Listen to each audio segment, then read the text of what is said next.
Hello, ladies and gentlemen. I'm still struggling to find the right place to stand here in this office. The backlight from the window here is kind of rough, but I want to try to make this look as good as I possibly can. I want it to feel nice and homey. So the struggle is real.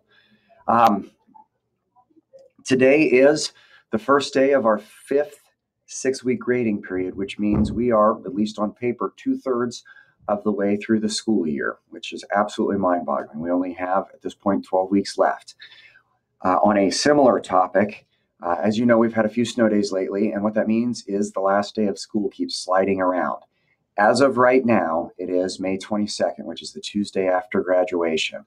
I sincerely hope that doesn't change. I want to end the school year as close to being on time as possible, but if it does change, we'll keep you up to date. And don't forget, graduation doesn't move, so that is May 20th and will remain so. And we are actually pretty close to making some decisions on when the seniors' last day of classes will be as well. And again, we'll keep you updated. On a similar topic to the idea of our being 2/3 of the way through the school year, we are also very much in the throes of the process of putting together next year's schedule. We've built our course description guide, so we know what we're offering next year. We've handed out course requests to your students. They're beginning to fill those out. They're working with their seminar teachers on that. We're going to be in the process of collecting those soon. And that'll give us an idea of what our numbers are going to be, what our course requests are. But that also leads me to the idea of parent-teacher conferences and what we're asking all of our parents to do. Parent-teacher conferences are coming up March 7th and 8th. I'll send out some details with times and things like that soon. But what we're asking all of our parents to do for students grades 9 through 11 is to come in, have a conversation with their seminar teacher about their students' course requests, and sign off on those requests. What this does is it gives parents an idea of what their kids are pursuing, why they're taking the courses that they're taking. Also gives kids an idea to talk through with their parents, really where they want to be, what they're trying to do. Make sure that everybody's on the same page. We did this last year, and it was an enormously positive experience. We're trying it again this year. Now, this year's seniors, of course, don't really need to put a high school schedule together for next year, so they're sort of off the hook. Those seminar teachers who have had seniors this year are actually going to be meeting with the incoming 8th graders, and we'll send information to them and their parents so that they can talk through what that schedule looks like for next year, because obviously we want them to get off on a good foot here as well. So that's kind of where we are academically, where we are in the process of putting together the schedule, what we're looking at for the end of the school year.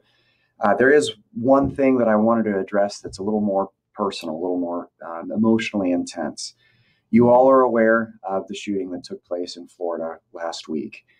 As you can imagine, and probably some of you have experienced, some of our kids are having a hard time dealing with that emotionally. They're on higher alert. They're excitable. They of course ask the question of what if that happened where I go to school?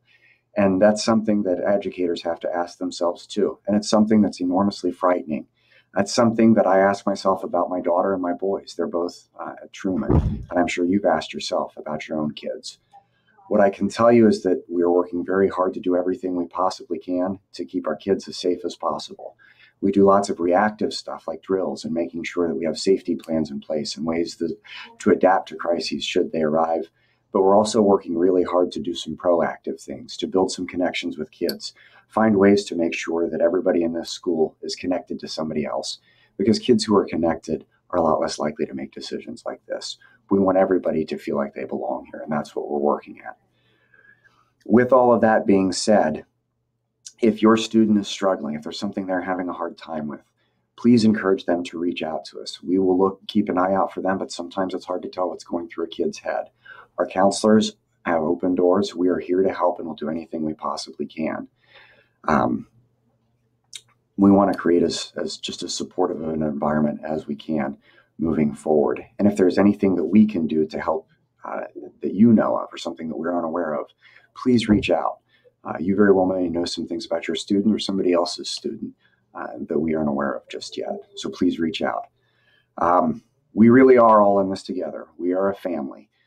And if there's anything we can do to help support your part of that family, please let us know. In the meantime, take care of each other, and I will see you next week. Thank you.